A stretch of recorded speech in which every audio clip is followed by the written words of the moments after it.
على إبراهيم إنك حميد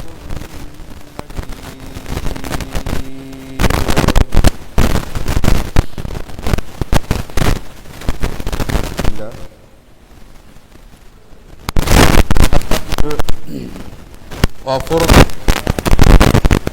আমাদের গত 2 মাস আগে থেকে যে দোয়া করেছিলাম এই দোয়ার ফলাফল বা রেজাল্ট যেটা রজব আর শাবান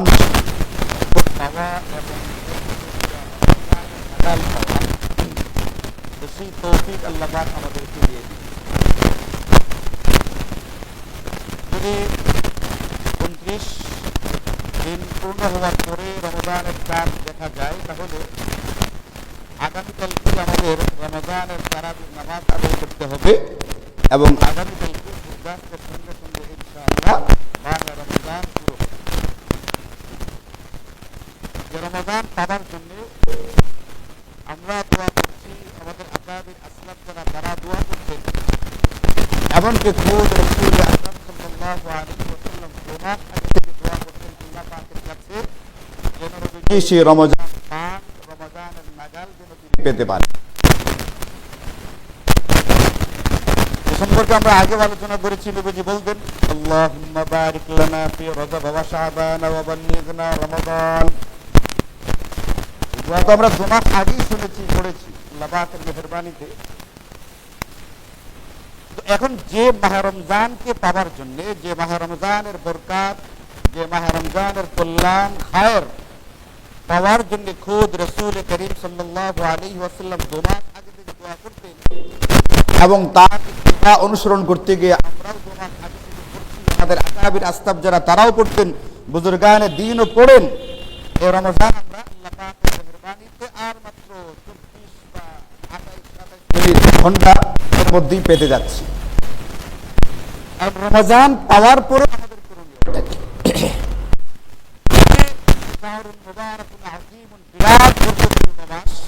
এই বিরাট বরকতপূর্ণ মাসের বিরাট বরকত পাওয়ার জন্য আমাদের করণীয়টা কি?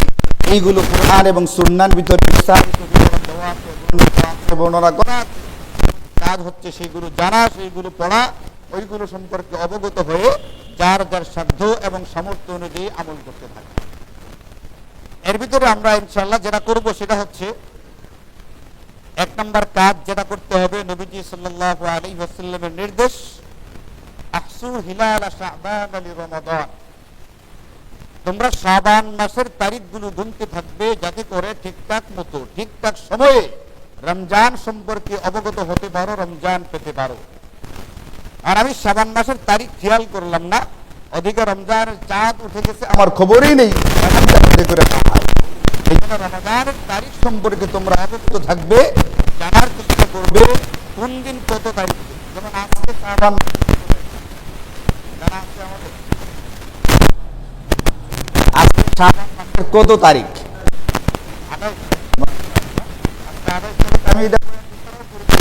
29 মাস গেলে আগামীকালকে আমরা চাঁদ দেখবো। তো কালকে যদি 29 এরপরেও অনেকে তারিখটা মনে রেখেছেন, হিসাবে রেখেছেন। আলহামদুলিল্লাহ, আল্লাহ পাক আপনাদেরকে এর পরিপূর্ণতা দান করুন। আগামীকালকে ইনশাআল্লাহ 29 তারিখ। তো আমাদের প্রথম কর্তব্য করণীয় যেটা হবে সেটা হচ্ছে সূর্যাস্তের সময়, সন্ধ্যার সময় পশ্চিম আকাশে চাঁদ তালাশ করা, রমজানের চাঁদ উঠল কিনা। চাঁদ দেখা প্রতি মাসে শুরুতে 29 তারিখ দিবাগত রাত্রে চাঁদ উঠলে ভালো, অথবা 30 তারিখ রাত্রে তো অবশ্যই উঠবে দিবাগত রাতে। ওই দিন চাঁদ দেখা এবং চাঁদ দেখে নবীজির শেখানো একটা দোয়া আছে, ওই দোয়াটা শোনা। আল্লাহুম্মা আহিল্লাহু আলাইনা বিল-ইসলাম ওয়াস-সালামাতু ওয়াল-ইসলাম রাব্বি ওয়া রাব্বুকাল্লাহ। আল্লাহুম্মা আহিল্লাহু আলাইনা বিল-আমনি ওয়াল-ঈমান ওয়াস-সালামাতু ওয়াল-ইসলাম রাব্বি ওয়া রাব্বুকাল্লাহ। চাঁদ দেখেই দৌড়া পড়া, হে আল্লাহ, এই চাঁদ যেটা আমাদের উপরে উঠে তুমি এটাকে আমাদের জন্য ঈমান এবং নিরাপত্তার সাথে উন্নীত করো। আমাদের সার্বিক যে নিরাপদে থাকি আমরা বাকি সামনের মাসটা, এই নিরাপদ থাকার জন্য যে কাজটা করতে হয় ওইভাবেই তুমি নিরাপত্তার চাঁদ আমাদের উপরে উদিত করে দাও। এরপর রব্বি ও রব্বুকাল্লাহ, চাঁদ আমার এবং তোমার রব হচ্ছেন, দোয়াটা পড়া। এটা আমাদের এক নম্বর করণীয়, এক নম্বর কর্তব্য। আমরা এটাকে একেবারেই অবহেলা না করি। নবী সাল্লাল্লাহু আলাইহি ওয়াসাল্লামের গুরুত্বপূর্ণ সুন্নাহ আমল এটা। একেবারে চাঁদ দেখলাম এটা কি আমল হলো না, এরকম না। দেখাটা একটা আমল, নবীজি যেটা করবেন, যেটা করতে বলবেন ওটা একটা আমল। এই হিসাবে আমরা আগামীকালকে মাহে রমজান উপলক্ষে প্রথম যে কাজটা করব সেটা হচ্ছে চাঁদ দেখার চেষ্টা করব। চাঁদ দেখা গেলে এই দোয়াটা পড়ব, আর নতুবা পরের দিন তো অতি অবশ্যই চাঁদ উঠবে, ওই চাঁদ দেখে তারপরে দোয়াটা পড়ার চেষ্টা করব ইনশাআল্লাহ। আল্লাহ তাআলা আমাদের সকলকে তৌফিক দান করুন। 2 নাম্বার যে কাজ মাহে রমজান উপলক্ষে আমাদের করতে হবে, সেই কাজটা হচ্ছে চাঁদ উদিত হওয়ার পরে প্রথম যে আমলটা আমাদের সামনে আসবে। 1 নাম্বার তো গেল চাঁদ দেখা, চাঁদের দোয়া পড়া। 2 নাম্বার যে আমলটা আসবে সেটা হচ্ছে তারাবি এর নামাজ পড়া। এই সম্পর্কে আমরা বিস্তারিত মোটামুটি গেল শুক্রবারে শুনেছি। আমাদেরকে ইনশাল্লাহ 20 রাকাত তারাবির নামাজ পড়ার জন্য প্রস্তুতি নিয়ে আসতে হবে। এবং আমরা যারা মোটামুটি সুস্থ সবল আছি, কোনো রকম অসুবিধা নেই, কোরআনের প্রতি প্রেম, কোরআনের প্রতি টান, কোরআনের প্রতি ভালোবাসা নিয়ে ইনশাল্লাহ খতমে তারাবিতে অংশগ্রহণ করার চেষ্টা করব। এই সুযোগ, এই যে খতমে তারাবিতে কোরআন কারীম পড়া হবে, শোনা হবে, এই সুযোগটা বছরে একবারই আসে। এরপরে কিন্তু আপনি আর তারাবির নামাজে খতম শুনতে পারবেন না। আপনি এশার নামাজ লম্বা করে পড়তে পারেন, আপনি সারা বছর পড়ে পড়ে খতম করলেন, সেটাও পড়বেন। কিন্তু তারাবি এর নামাজের ভিতরে কোরআন কারীমের তেলাওয়াত করা, কোরআন কারীমের তেলাওয়াত শোনা, এটা কিন্তু রমজানের পরে আর পাওয়া যায় না। এই আমলটা রমজানেই সুযোগটা হয়ে থাকে। এই জন্য ইনশাআল্লাহ খতমে তারাবি করার নিয়তে 20 রাকাত তারাবি করার নিয়তে আমরা আসবো। চাঁদ ওঠার পরে পৌনে 8টায় জামাত শুরু হয়, কতক্ষণ পৌনে 8টা হবে, একটা পরামর্শ ক্রমে জানানো হবে। প্রস্তুতি নিয়ে করবো। এই সম্পর্কে গতকাল করে আলোচনা হয়ে গেছে, আজকে লম্বা করবো। 3 নাম্বার যে আমলটা আমাদেরকে পরে করতে হবে তারাবির নামাজের পরে, ঘুমানোর কথা, ঘুম থেকে উঠে যে কাজটা করতে হবে সেটা হচ্ছে পরের দিন আমাদেরকে রমজানের রোজা। আমরা জানি মাহে রমজানে অনেকগুলো আমল দেওয়া আছে, ছোট বড়, মানে নামের দিক থেকে যদি আমরা চিন্তা করি, ফিকহি পরিভাষার বিবেচনায় কোনোটাকে ফরজ, কোনোটাকে ওয়াজিব, কোনোটাকে সুন্নাহ বলছে, কোনোটাকে মুস্তাহাব বলা হচ্ছে। কিন্তু রমজানের আমল আল্লাহ রাসূলের পক্ষ থেকে দেওয়া আমল হিসাবে বিবেচনা করলে ছোট করে দেখবার সুযোগ নেই।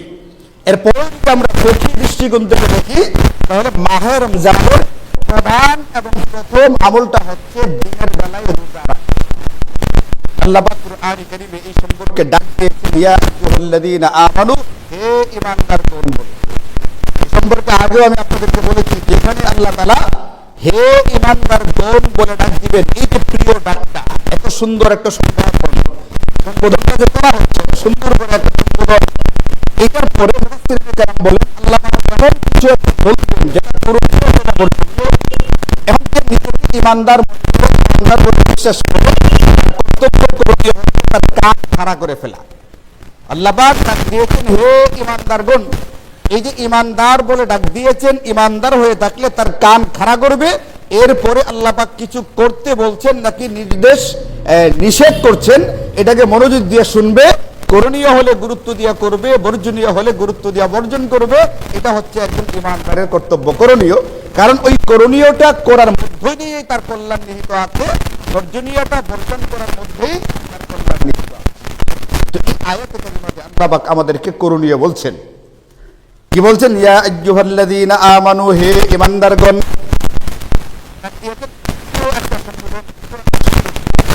এরপরে বলছেন, কুতিবা আলাইকুমুস সিয়াম,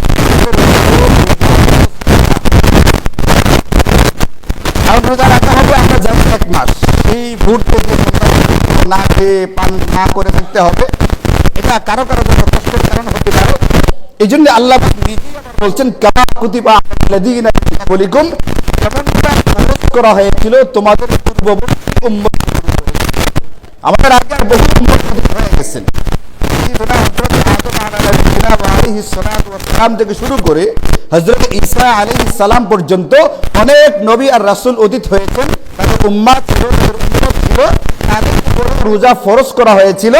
বাকি রোজার প্রকৃতি, ধরনটা, সময়টা এইগুলোর মধ্যে ভিন্নতা ছিল, কিন্তু রোজা ফরজ ছিল আগে ওলাদের উপরেও। এখন কোনো ব্যক্তি যদি এটা শুনে তাকে 1 মাস টানা রোজা রাখতে হবে, শোনার পর সে যদি ভীত হয়, আতঙ্কিত হয়, সে যদি ভয় পায়, তাহলে তার এই যে আতঙ্কটা একটা, এটা যে আসলে আতঙ্কিত হওয়ার মতো নয়, এটা যে আসলে ভয় পাওয়ার মতো নয়, বরং এটা একটা সহনীয় পর্যায়ের আমল, এবং ইচ্ছা করলে বান্দা পারবে বলেই আল্লাহ হুকুম দিয়েছেন। এবং এটার প্রতি মসজিদও আছে, এটা ব্যক্তিকে সান্ত্বনা দেওয়ার জন্য আল্লাহ বললেন এটা তোমাদের উপরে প্রথম করা ফরজ নয়, তোমাদের পূর্বের যে যারা জাতি ছিল তাদের উপরে রোজা ফরজ ছিল, তারা যেহেতু পেরেছে তোমরাও পারবে।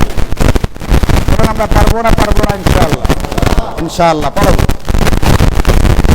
এই জন্য ঠুনকু কোনো বাহানা, হালকা কোনো বাহানায়, ছোটখাটো কোনো ব্যাপারকে কেন্দ্র করে রোজা ছেড়ে দেওয়ার চিন্তা করা যাবে না, কোনোভাবেই রোজা ছেড়ে দেওয়ার চিন্তা করা যাবে না হালকা কোনো বাহানা। একেবারে অসহনীয় হলো, সেই ক্ষেত্রে আমার আপনার চিন্তা করার দরকার নেই। আল্লাহ পাক নিজেই আমাদেরকে সুযোগ করে দিয়েছেন। জোর হলে আর কোনো ব্যক্তি হলে তার বিধান একেবারে অসহনীয় পর্যায়ে হলে শরীয়ত আমাদেরকে এই কথা এমনভাবে আমল করো যে মনে করে অসুস্থ হয়ে গেছে, দাঁড়িয়ে ঠিক আছে, ফ্লোরে বসে নামাজ পড়তে কোনো অসুবিধা নেই, ফ্লোরে বৈশাও পড়তে পারতেছে না, বিছানায় শুয়ে পড়ো, কোনো অসুবিধা নেই। রমজানের রোজাও এরকম তোমাদের উপরে ফরজ করে দেওয়া হয়েছে। এই জন্য রোজা তুমি রাখবে, রাখার তোমার প্রস্তুতি শুরু করবে 2 মাস আগে থেকে। কিন্তু যদি একান্তই এমন কোনো অসুবিধা থাকে যে রোজা রাখা যাচ্ছে না, সেই ক্ষেত্রে শরীয়ত রোজা ভাঙারও অনুমতি দিয়েছে, এবং পরবর্তীতে এটার কি করা হবে, এর ঘাটতিটা, এর ক্ষতিপূরণটা কিভাবে আদায় করতে হবে, এই ধরনের নির্দেশনাও ইসলামী শরিয়া আমাদেরকে দিয়ে দিয়েছে। কিন্তু আমরা বলছি যে ব্যক্তির কোনো হালকা সমস্যা নেই এমন মানুষ দুনিয়াতে বহুত কম আছে। এই জন্য টুকটাক ছোটখাটো বিষয় আমাদের সবারই আছে, ওইগুলো চিন্তা না করে রোজা ইনশাল্লাহ আল্লাহ পাকের পক্ষ থেকে দেওয়া ফরজ বিধান, আমি এটা রাখবো, এটাই চূড়ান্ত আমার একটা মানসিক প্রস্তুতি আমাদের থাকা চাই ইনশাআল্লাহ।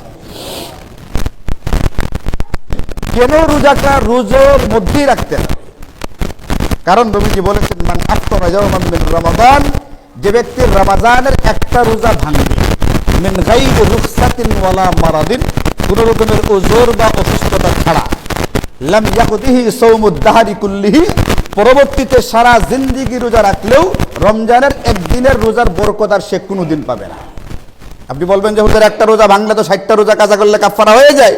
এটা হচ্ছে একটা আইন, এটা হচ্ছে একটা রুল, একটা বিচার, একটা সিস্টেম, শৃঙ্খলা আনা হয়েছে। আচ্ছা বলেন একজন ব্যক্তি আরেকজন ব্যক্তিকে ভুলক্রমে হত্যা করে ফেলছে, এখন এই মামলা কোর্টে গেল, কোর্ট থেকে বললো এই ব্যক্তিকে 10 বছরের জেল দেওয়া হোক। আর আপনি কি এটা বলবেন যে আমি অগ্রিম 10 বছর জেল খাটতেছি মাননীয় আদালত, পরবর্তীতে একটা লোকের উপর আমার রাগ আছে, এই লোকটাকে মার্ডার করার অধিকার আমাকে দিতে হবে? দিবে আপনাকে? এটা কি সিস্টেম? এটা হলো অনিচ্ছাকৃত, ভুলবশত, রাগের বশত, যেভাবেই হোক একটা হত্যা হয়ে গেছে, তাকে একটু আইনের আওতায় আনা দরকার, তাকে শিক্ষা দেওয়ার জন্য। ওই একটা আইন হলো, তাকে 10 বছরের জেল দেওয়া হলো, যাবজ্জীবন দেওয়া হলো। কোনো ব্যক্তি যদি কোনো কারণে রোজা ভেঙ্গে ফেলে, তার জন্য একটা সিস্টেম করা আছে, 60টা রোজা সে কাফারা করবে, আর একটা রোজা কাজা করবে, মোট 61টা রোজা রাখতে হবে টানা, তাহলে তার কাফারা হয়। কিন্তু রমজানের রোজার যে বরকতটা, এটা 60 দিন কেন, যদি পরবর্তীতে আরো টানা 60 বছরও রোজা রাখে, নবীজি বলেন লাম ইয়াকুদিহি সাওমুদ দাহরি কুল্লিহি, রমজানের একদিনের রোজার যে বরকত, এই বরকত আর কোনোদিন হাসিল করতে পারবে না। এই জন্য মেরে ভাইও, আমাদেরকে সার্বিকভাবে চূড়ান্তভাবে রমজানের রোজাগুলো রাখার প্রস্তুতি নিতে হবে। রোজা কাকে বলে? সুবহে সাদেকের শুরু থেকে। সুবহে সাদেক মানে হচ্ছে সেহরি খাওয়ার সময় শেষ, মানে ফজরের ওয়াক্ত শুরু হয় যেটা, এটাকে বলে সুবহে সাদেক। ফজরের ওয়াক্ত শুরু হয় আমাদের দেশে যখন মুয়াজ্জিন সাহেব আজান দেন তখন না, কিন্তু আরো আগে শুরু হয়। আমাদের দেশের মুয়াজ্জিন সাহেবান আজান দেন ওয়াক্ত হওয়ার আরো পরে। বাকি সৌদি আরবে কোনো কোনো রাষ্ট্র এরকম আছে যারা ওয়াক্ত হওয়ার সঙ্গে সঙ্গে আজান দেয়, কিন্তু আমাদের দেশের মুয়াজ্জিন সাহেবান আজান একটু পরে দেয়। এই জন্য আজান যখন দেওয়া হইল তখন থেকেই আপনার সুবহে সাদেক শুরু, এটা চিন্তা করলে হবে না। তাহলে কখন থেকে শুরু হয়? এটার জন্য আমাদের ক্যালেন্ডার আছে, স্থায়ী ক্যালেন্ডার। মাদ্রাসাগুলো থেকে ক্যালেন্ডার দেওয়া হয়, ক্যালেন্ডার কিনতে পাওয়া যায়, ইসলামিক ফাউন্ডেশন থেকে প্রকাশ করা হয়, নির্ভরযোগ্য প্রতিষ্ঠান থেকে যে ক্যালেন্ডারগুলো পাওয়া যায়, প্রত্যেকটা মুসলমানের ঘরে একটা স্থায়ী ক্যালেন্ডার অবশ্যই থাকতে হবে। এখানে যারা আছে, আমি যদি বলি আপনাদের কার কার কাছে মোবাইল আছে, একবারে ছোটখাটো নাবালক বাচ্চাগুলো বাদ দিলে বাকি সবাই বলবেন আপনাদের কাছে মোবাইল আছে। এখানে ধনী দরিদ্রর হিসাব করা হবে না, মোটামুটি ছোট বড় স্মার্ট আনস্মার্ট যেটাই হোক না কেন সব রকমের মিলে ঝুলে হলেও সবার কাছে মোবাইল এখানে পাওয়া যাবে। বলে কেন? এটা একটা প্রয়োজনীয় বিষয়, যোগাযোগ করতে হয়। আপনার এই মোবাইলটা আপনি একজন ব্যক্তির সঙ্গে যোগাযোগ করবেন, আপনি এটাকে জরুরি মনে করেন। আর নামাজ হচ্ছে আল্লাহ মিয়ার সঙ্গে যোগাযোগ করার একটা মাধ্যম, কাজে ওই মাধ্যমটা আপনার ঘরে অতি অবশ্যই থাকা দরকার। কিন্তু আল্লাহ পাকের সঙ্গে যোগাযোগের যে মাধ্যমটা, যে মোবাইলটা, ওই মোবাইলটা আমার ঘরে নেই। মানুষের সঙ্গে যোগাযোগ করবার মোবাইল ঠিকই আমার কাছে আছে। এই জন্য আপনাদেরকে অনুরোধ করি, আগেও করেছি বিভিন্ন সময়, প্রত্যেকের ঘরে অতি অবশ্যই একটা স্থায়ী ক্যালেন্ডার রাখবেন। যেহেতু আমরা সুবে সাদিক ঠিক কখন থেকে শুরু হয় এটা আগের জামানার লোকের মতো আমরা এতটা বুঝতে পারি না, এই জন্য আমাদের ক্যালেন্ডার দরকার হয়, ক্যালেন্ডারের প্রয়োজন হয়। আগের জামানার মা বোনেরা মশলা যেরকম বাইটা, আগের যুগের মা বোনেরা যেরকম চাল ঢেকের ভিতরে ছাইটা এটাকে কইরা আপনার যে পিঠা বানাইতো, এই জামানার মা বোনেরা পারে নাকি মশলা ব্লেন্ডারে ব্লেন্ড করে ফেলতেছে? কারবার সহজ করে দেয়। এই জন্য খালি বলে তরকারি স্বাদ লাগে না, এটা ভাল লাগে না, ওটা ভাল লাগে না। সব চাইলে তা হবে না, এদিকে সহজ চাইছে, ওদিকে খাবারটা একটু মানে অসুস্বাদু হবে। আর যদি সুস্বাদু করতে হয় তাহলে কষ্ট করতে হবে। এই জন্য মেরে ভাইও, আমাদের জন্য ক্যালেন্ডারটাই সহজ। ক্যালেন্ডার ছাড়া আমাদের বুঝতে অসুবিধা হবে। এই জন্য প্রত্যেকের ঘরে স্থায়ী একটা সারা বছরের ক্যালেন্ডার থাকবে। ওখানে সুবে সাদিক কখন শুরু, সূর্যাস্ত কখন হচ্ছে, কোন নামাজটা কোন সময় কখন শুরু হয়। জোহরের নামাজ সারা বছর এক টাইমে শুরু হয়, কখনো হয় 12টায়, কখনো হয় 12টায়, কখনো হয় 12:30টায়। কারণ দিন ছোট বড় হয় না, দিন ছোট বড় হয়, সময় একটু এদিক সেদিক হয়। এই জন্য প্রত্যেকের ঘরে স্থায়ী ক্যালেন্ডার থাকবে। মা বোনরা ওই ক্যালেন্ডার দেখে 5 ওয়াক্ত নামাজ আউয়াল ওয়াক্ত পড়বে, যেদিন যখন সময় শুরু হবে ওদিন পড়ে ফেলবে। আর পুরুষেরা জামাতের সাথে মসজিদে এসে নামাজ পড়বে। কিন্তু রোজার যে ব্যাপারটা, সেহরি খাওয়ার যে ব্যাপারটা, এইটা তো আর মসজিদ থেকে বলে দেওয়া হয় না, না বলে দেওয়া হয়। এরপরও নিজের উপর একটু সতর্ক থাকবার জন্য, নিজের একটু দায়িত্ব নেওয়ার জন্য আপনি স্থায়ী ক্যালেন্ডার দেখবেন, ওখানে দেওয়া আছে সুবে সাদেক কখন থেকে শুরু হয়। ওই সুবে সাদেক শুরু হওয়ার আগ পর্যন্ত সময় সেহরি খাওয়া যায়, শুরু হয়ে গেলে পরে আর খাওয়া যায় না। এখন রোজা কাকে বলবে? রোজা বলবে সুবে সাদেক যখন থেকে শুরু হয়েছে তখন থেকে নিয়ে সূর্যাস্ত পর্যন্ত, সন্ধ্যেবেলায় সূর্য ডুবে যাওয়ার আগ পর্যন্ত 3টা জিনিস থেকে বিরত থাকার নাম হচ্ছে রোজা। মৌলিকভাবে 3টা জিনিস থেকে বিরত থাকতে হবে সুবে সাদেকের শুরু থেকে সূর্যাস্ত পর্যন্ত। একটা হচ্ছে যে কোনো জিনিস খাওয়া থেকে নিজেকে বিরত রাখতে হবে, যে কোনো জিনিস পান করা থেকে বিরত রাখতে হবে, এরকম ভাবে স্ত্রীর ঘনিষ্ঠ হওয়া থেকে বিরত থাকতে হবে। এই 3টা জিনিস থেকে বিরত থাকার নাম হচ্ছে মৌলিকভাবে রোজার যে বডিটা এটা দাঁড় হয়ে যায়। আচ্ছা বলেন, সিগারেট খাওয়া হয় না পান করা হয়? কাজেই রোজা ভাঙবে না ভাঙবে না? সিগারেট খেলে রোজা ভাঙবে না ভাঙবে না? রোজা ভাঙবে। এই জন্য এটা বলা যাবে না এটা তো ধোয়া, এটা তো কিছু না, ধরা যায় না, ছোঁয়া যায় না, খেলে অসুবিধাটা কি? অসুবিধা আছে, কারণ শরীয়ত আপনার যুক্তিতে চলে না, শরীয়ত চলে শরীয়তের মতো করে। আমাকে আপনাকে বলা আছে শরীয়তের অধীন হয়ে যাও, তুমি শরীয়তকে তোমার অধীনস্থ করতে যেও না। এই 3টা জিনিস থেকে বিরত থাকতে হবে সুবে সাদেকের শুরু থেকে সূর্যাস্ত পর্যন্ত। যদি কেউ থাকে, মূল রোজাটা সংগঠিত হয় বাকি রোজাটার পরিপূর্ণতার জন্যে, এটার পরিপূর্ণ সৌন্দর্যের জন্যে এবং পুরোপুরি বরকতের মাধ্যম হওয়ার জন্যে সকল প্রকার গুনাহ থেকে বিরত থাকতে হয়, এরপরে রোজাটা পরিপূর্ণতা লাভ করে। আপনি এখন দোতলায় ওঠেন, একজন দোতলায় উঠে গিয়ে দেখেন এখানকার আমরা নিচতলায় যারা আছি, আমাদের চতুর্দিকে টাইলস করা আছে, নিচে টাইলস করা আছে, উপরে ফ্যান ঝুলছে ঝকঝকে, এরপরে উপরে ছাদে রঙও করা আছে। এখানে আমাদের মোটামুটি যে প্রস্তুতিটা লাগে একটা বিল্ডিং পরিপূর্ণ হওয়ার জন্য পরিপূর্ণতা আছে। কিন্তু দোতলায় গিয়ে দেখেন টাইলস নেই, দোতলায় গিয়ে দেখেন নিচে ফ্লোরের ভিতরে টাইলস নাই, একটা পুরাতন কার্পেট বিছিয়ে রাখা আছে। ওখানে গিয়ে দেখবেন ফ্যানগুলো পুরাতন ফ্যান, ওখানে গিয়ে দেখবেন আরো বিভিন্ন রকমের অপূর্ণতা অসম্পূর্ণতা আছে। আমাদের মসজিদের নিচতলার বাহির দিকে দেখবেন রং করা আছে, কিন্তু উপরে গিয়ে দেখবেন দোতলার বাহিরের দিকে রং নাই। তাহলে উপরতলাটা কি পরিপূর্ণ নাকি অপূর্ণ? অপূর্ণ। কিন্তু দোতলার যে ঘরটা, মূল ঘরটা কি দাঁড়াইছে না দাঁড়াইছে না? মূল ঘর দাঁড়ায় গেছে। কাজেই কোনো ব্যক্তি যদি সুবে সাদেক থেকে শুরু করে সূর্যাস্ত পর্যন্ত এই তিনটা জিনিস থেকে বিরত থাকে, তার মূল রোজাটা দাঁড়াবে। কিন্তু এটার পরিপূর্ণতা লাভের জন্য আরো বহু কাজ করতে হয়, বহু রকমের গুনাহ থেকে নিজেকে হেফাজত করতে হয়। যদি সকল প্রকার গুনাহ থেকে নিজেকে হেফাজত করতে পারে, তখন তার রোজাটা ফুলে ফলে পরিপূর্ণ হয়, সুশোভিত হয়, এটা পূর্ণাঙ্গতা লাভ করে। এবং এই রোজাটা ব্যক্তির জন্য এমন শক্তিশালী একটা মাধ্যম হয় যে এই ব্যক্তিটা ওই দিনের মতো নিষ্পাপ হয়ে যায় যেদিন একজন নবজাতক প্রথম জন্মগ্রহণ করে। কিন্তু রোজার ভিতরে ঘাটতি থাকলে, অপূর্ণতা থাকলে, তখন সে পরিপূর্ণ বরকত পায় না, যদিও সেইটাও অনেক বরকতের কারণ হয়। আমাদের দোতলাটা পরিপূর্ণ হয়নি, এরপরেও কি নামাজ পড়তা হইতেছে? তো জুমার নামাজ পড়া হইতেছে না? জুমার নামাজ পড়া হইতেছে, ঈদের নামাজ পড়া হয়েছে আলহামদুলিল্লাহ। তো এইগুলো আমাদের মোটামুটি কাজ চলছে, কিন্তু পরিপূর্ণতার জন্য অনেক কাজ বাকি আছে। ওইগুলো করলে তখন গিয়ে আমাদের দোতলা পরিপূর্ণ হবে। ঠিক আমাদের রোজাটাও ওই কাজগুলো করলে পরে পরিপূর্ণতা লাভ করবে। এই জন্য আমরা মৌলিকভাবে তিনটা কাজ করব, এর পাশাপাশি সকল প্রকার গুনাহ থেকে নিজেকে হেফাজত করার চেষ্টা করব। এর মধ্য দিয়ে আমাদের রোজাটা ইনশাআল্লাহ পরিপূর্ণতা লাভ করবে। এখন এখানে আমরা যে ভুলটা করে থাকি, একটা গুরুত্বপূর্ণ ভুলের দিকে আপনাদেরকে আমি একটু ইশারা করি, সাবধান করি। এটা হলো, আমাদের মা বোনদের ভিতরে অনেকেই এরকম আছেন যারা আজান পর্যন্ত সাহারি খেয়ে থাকেন, আজানের পড়ে গেলে তখন খানা বন্ধ করেন। এমনকি অনেক সময় মুখে খাবার আছে, আজান পড়ে গেছে, মুখের খাবার বাদ দিছে, আজান পড়ে গেছে, আর খাওয়া যাবে না, আজান পর্যন্ত খেয়েছেন, এটা সহি না।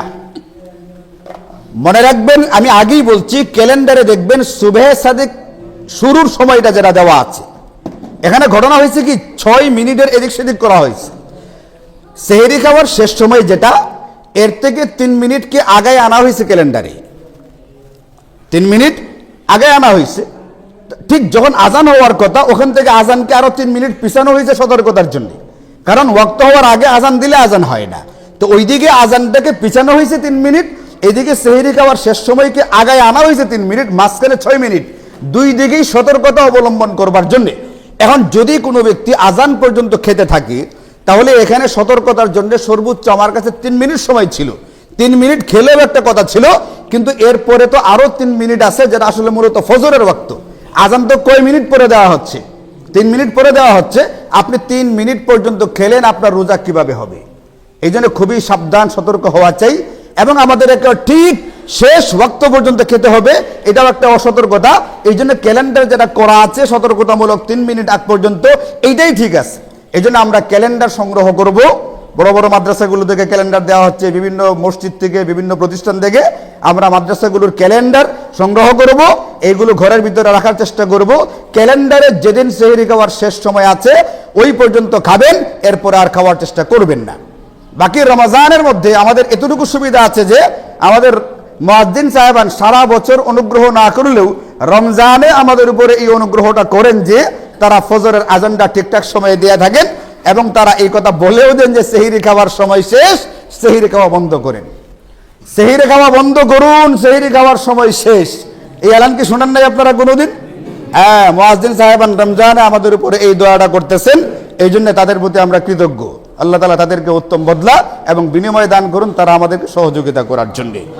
এইভাবে ইনশাল্লাহ আমরা রমজানের রোজাগুলোকে রাখার চেষ্টা করব, পুরাপুরি প্রস্তুতি গ্রহণ করব। এছাড়াও রমজানের বহু মাসাইল আছে। 2 নম্বর একটা বিষয় আপনাদেরকে সতর্ক করি, যে মাসাইলগুলো আমরা জানি একরকম, বাস্তবতা ভিন্ন রকম। এই জন্য আমি আমার যে জানাটা, ওই জানা অনুযায়ী কাজ না করা চাই। শরীয়তের মাসআলাটা কি, ওইটা জেনে ওইভাবে আমল করার চেষ্টা করা চাই। যেমন ধরুন, এটা আমি বারবার বলি, আগেও বিভিন্ন সময় উদাহরণ দিয়ে বলেছি, অনেকেই মনে করে বমি করলে রোজা ভেঙে যায়। আচ্ছা, আপনারা বলেন, বমি করলে রোজা ভাঙ্গে না ভাঙ্গে না? ভাঙ্গে না। কেমনে বললেন? হ্যাঁ, একটা মূলনীতি বলে দিয়েছিলাম, ওটা খেয়াল রাখলে ভিতর থেকে বাহিরে আসছে। বমি করলে রোজা ভাঙবে না, শুধু এক সূরতে ভাঙ্গে, একটু ব্যতিক্রম। কেউ যদি ইচ্ছাকৃতভাবে বমি করে এবং সেই বমিটা পুরা মুখ ভর্তি হয়ে বের হয়, তাহলে রোজা ভাঙবে, অথবা ভাঙবে না। এখন বলেন, কোন বেটায় শুধু শুধু গলার ভিতরে হাত দিয়ে আঙ্গুল দিয়ে বমি করতে যায়, এরপরে মুখের ভিতরে হাত দিলে, মুখের ভিতরে আঙ্গুল দিলে, এই যে ক্ষুধার্ত পেট 11টা 12টার দিকে হাত দিলে কি মুখ ভর্তি করে বের হবে? বের হবেও না। এই জন্য বমি করলে রোজা ভাঙ্গে না, কারণ এটা ভিতর থেকে বাহিরে আসছে। রোজা ভাঙতে গেলে কোত্থেকে কোথায় যেতে হয়? বাহির থেকে ভিতরে যেতে হয়, 2-1টা ব্যতিক্রম বাদ দিলে। মূলনীতিটা এরকম, ব্যতিক্রম সব জায়গাতেই আছে। আর অজুর ক্ষেত্রে ভিতর থেকে বাহিরে বের হয়ে আসলে তখন অজু ভাঙ্গে, বাহির থেকে ভিতরে গেলে কি হয় না, অজু ভাঙ্গে না। দু একটা জায়গায় ব্যতিক্রম আছে, ভিন্ন কথা। মোটামুটি আসলটা হচ্ছে এটা। এই জন্য আমি যেটা জানি ওইভাবে কাজ করার চেষ্টা না করা চাই। ইনহেলার নিলে রোজা ভাঙ্গে, এটা বলবেন না যে ধোয়া গেছে একটা বাতাসের মতো, না, এটা চিন্তা করলে হবে না। এরকম ভাবে আপনার যে নেওয়া হয়, স্যালাইন নেওয়া হয়, স্যালাইন বেশি দুর্বল হয়ে গেছে, স্যালাইন দেওয়া হয়েছে, এটা যারা রোগের ভিতরে বা গোষ্ঠের ভিতরে পুশ করা হয় যে স্যালাইনটা, এটা নেওয়ার দ্বারা রোজা ভাঙবে না ভাঙবে না?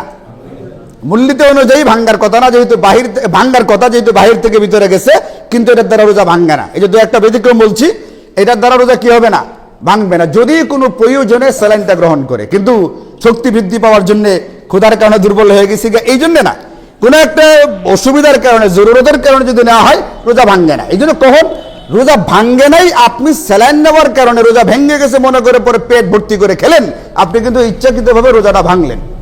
অনুরূপ ভাবে বাহির থেকে রক্ত, ভিতর থেকে রক্ত বের হইলে অজু ভাঙ্গে না ভাঙ্গে না? অজু ভাঙ্গে, ভিতর থেকে বাহিরে বের হয়ে আসতে না পাক, কিন্তু রক্ত বের হওয়ার দ্বারা, রক্ত বের করার দ্বারা রোজা ভাঙ্গে না ভাঙ্গে না? রোজা ভাঙ্গে না। মনে রাখবেন, রক্ত দেওয়ার দ্বারা, রক্ত বের করার দ্বারা, কোনো একটা আল্লাহ না করুক অসুখ বিসুখের কারণে ডক্টরের কাছে গেছেন, ডক্টর টেস্ট দিল, আপনি পরীক্ষা নিরীক্ষা করে বললো যে একটা রক্ত নিতে হবে, রক্ত দিলেন, রোজা কিন্তু ভাঙ্গে নাই। মানে আপনি মনে করছেন ভাঙছে, আইসে পেট ভরে খাইছেন, এটা করা যাবে না। এমনকি ব্যাগ ভর্তি করে অন্য কোনো রোগীকে রক্ত দিলেও আপনার রোজা কি হবে না, রোজা ভাঙবে না। এই জন্য আমি আপনাদেরকে 2 নাম্বার যে সতর্কতাটা অবলম্বন করার জন্য বলছি, সেটা হচ্ছে আপনার যারা জানা আছে ওটার ভিত্তিতে কাজ করে রোজা ভাঙ্গা বা রাখার কোনো চেষ্টা করবেন না। যে মাসালা আপনার জানা নাই, এটা জানবেন, জেনে তারপরে আমল করার চেষ্টা করবেন। এইটার জন্য আমি আপনাদেরকে আগের 1 সপ্তাহে বলেছিলাম, রমজানের প্রস্তুতির ভিতরে একটা প্রস্তুতি হচ্ছে এটা, নির্ভরযোগ্য একজন আলেমের কিতাব সংগ্রহ করে, বাংলায় কিতাবপত্র পাওয়া যায়, এই কিতাবপত্র পড়বেন, মাসাইলগুলো জানবেন। এখানে আধা ঘন্টার বয়ানে রমজানের এত মাসালা আমি আপনাকে কিভাবে বলে দেবো, যাকাতের এত মাসাইল কিভাবে বলা হবে, এগুলো বলা সম্ভবপর হয় না, শুধু সাবধান করে দেওয়া হয়। এখন আপনার কাজ হচ্ছে ওইভাবে কাজ করার চেষ্টা করা। কোথাও খটকা লাগলে হয় জিজ্ঞেস করবেন, নতুবা নির্ভরযোগ্য কোনো আলেমের কাছ থেকে লেখা তার কোনো কিতাবপত্র পড়ে জেনে নেওয়ার চেষ্টা করবেন, ওইভাবে আমল করার চেষ্টা করবেন। আল্লাহ তাআলা আমাদেরকে তৌফিক দান করুন। মা বোনদেরকেও বলবেন গুরুত্ব দিয়ে তারাবির নামাজ পড়বার জন্য, তাদেরকে গুরুত্ব দিয়ে রমজানের রোজাগুলো রাখবার জন্য। মা বোনেরা তারাবির নামাজ ঘরে পড়বে, একাকী পড়বে, তাদের জামাত পড়ার কোনো প্রয়োজনীয়তা নেই। জামাতে পড়ে ফেললে হয়ে যাবে, এটার কোনো জরুরত নেই, এটা তেমন কোনো পছন্দনীয় বিষয় না। তাদের জন্য জার্জি পড়া, এটাই হচ্ছে শরীয়তের উত্তম বিষয়। এছাড়া আরো কিছু ছোটখাটো বিষয় আছে, অনেকগুলো আমল আপনাদেরকে ফাজাইলে আমল থেকে ইচ্ছা করলে যে রমজানের চ্যাপ্টারটা আছে ওটা পড়তে পারেন। যেমন সেহরি খাওয়া গুরুত্ব দেয়া, এটা একটা গুরুত্বপূর্ণ সুন্নাহ এবং মুস্তাহাব আমল। সেহরি খাবেন, পেট ভরা থাকলেও খেজুর খাবেন, পানি খাবেন। ইফতারির সময় ইফতার করবেন, পেট ভরা খেতে চাইতেছেন না, খেতে ইচ্ছা করতেছেন এমনটা না, একটু খেজুর বা পানি খেয়ে হলেও ইফতারটা করবেন, এবং অন্য রোজাদারকে ইফতার করাবেন।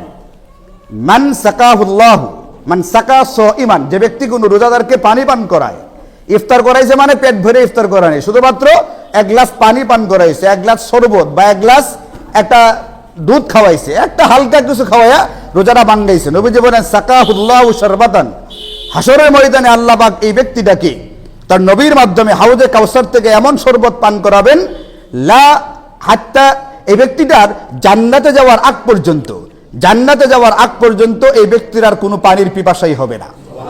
এই জন্য অনেক ফজিলতের আমল, বিশেষ করে আপনি দেখবেন আপনার আত্মীয়দের মধ্যে দিনদার দরিদ্র কিন্তু রোজা রাখে না, এবার আর ইফতারি সামানা দিয়ে লাভ আছে? দিনদার দরিদ্র কিন্তু কি রাখে, রোজা রাখে। অনলাইন থেকে মাসালা নেবেন, ইন্টারনেট থেকে, আপনাকে বলবে আপনার বেশি কষ্ট হলে রোজা রাখার দরকার নেই, রিক্সা চালাইলে কি রাখার দরকার নেই। এই ব্যক্তি রোজা ভাঙবে, বলবে যে অমুক হুজুরে ফতোয়া দিছে, লাখ লাখ মানুষ হয়, বিভ্রান্ত হবে তার রোজার মতোই। শুরুতে বললাম একটা রোজার কাজ সারা জিন্দগি করলেও কি হবে না। কেমনে রোজার রিক্সা চালাইলে কষ্ট হয়, খালি বইয়া দেখে শুধু এটা ধরে রাখে, এটা তো আমি সারাদিন ধরে রাখি মোটরসাইকেলে। আজকাল রিক্সায় কি পায়ে পেডেলে চালায় নাকি ধরে রাখে, খালি চলছে তো ব্যাটারি মিয়া চালাইতেছে, তো কেমনে কষ্ট হয়েছে রোজা ভেঙে ফেলবেন আপনি। যারা পেডেল দিয়ে চালায় তারাও এতটা কষ্ট করে না, ওটার মাসালা আছে ভিন্ন জিনিস। রিক্সা চালাইলেই, ভ্যান চালাইলেই রোজা কি করা যাবে না, ভাঙ্গা কার জন্য জায়েজ, ওটার শরীয়তে সুনির্দিষ্ট নীতিমালা আছে, মাসালা আছে। এই জন্য আপনি দেখবেন আপনার দিনদার, দরিদ্র, রোজাদার আত্মীয় যারা আছে তাদেরকে আপনি ইফতার সামগ্রী কিনে দেন অথবা টাকা দেন, তাদেরকে বলেন তোমরা ইফতার কিনে আমার এটা দিয়ে তোমরা ইফতার করবে, উপহারটা দিয়া। বিরাট সওয়াবের কাজ, বিরাট ফজিলতের কাজ। আমি আমার জানা মতে এই মহল্লাতে বেশ কয়েকজন দেখছি এরকম করছেন, তাদের আত্মীয়দেরকে, বা আত্মীয় না কিন্তু দরিদ্র জানা আছে, রোজাদার, অনেককে ইফতার সামগ্রী দিয়েছেন। খুবই প্রশংসনীয় কাজ এটা, খুবই প্রশংসনীয়। আপনি বলবেন যে অমুকের টাকা আছে আমার টাকা নেই, না, আপনার কাছে কিছু না কিছু আছে। আপনার কি আধা কেজি একটা ট্যাংয়ের প্যাকেট কিনে কাউকে দেওয়ার মতো আপনার কাছে টাকা নাই? এটা একদিন যে পরিমাণ শরবতে চিনি এবং ট্যাংয়ের পাউডারটা লাগে, এর চেয়ে বেশি টাকা দিয়ে আমি অন্য জিনিস এখন খাইতেছি, পান, সিগারেট ইত্যাদি, যেটা আমার না হলেও চলে। আর একদিন যে পরিমাণ এইটা যাবে, এটার এত টাকা লাগে না, যেটা আমার অন্যান্য দিন যে পরিমাণ খরচ হয়ে যায়।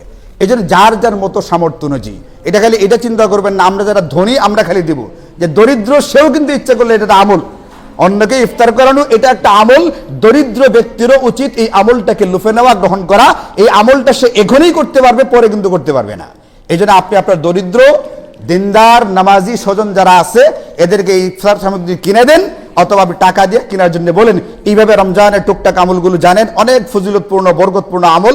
এইভাবে আল্লাহ তাআলা আমাদেরকে রমজানের পরিপূর্ণ বরকত হাসিল করার তৌফিক দান করুন।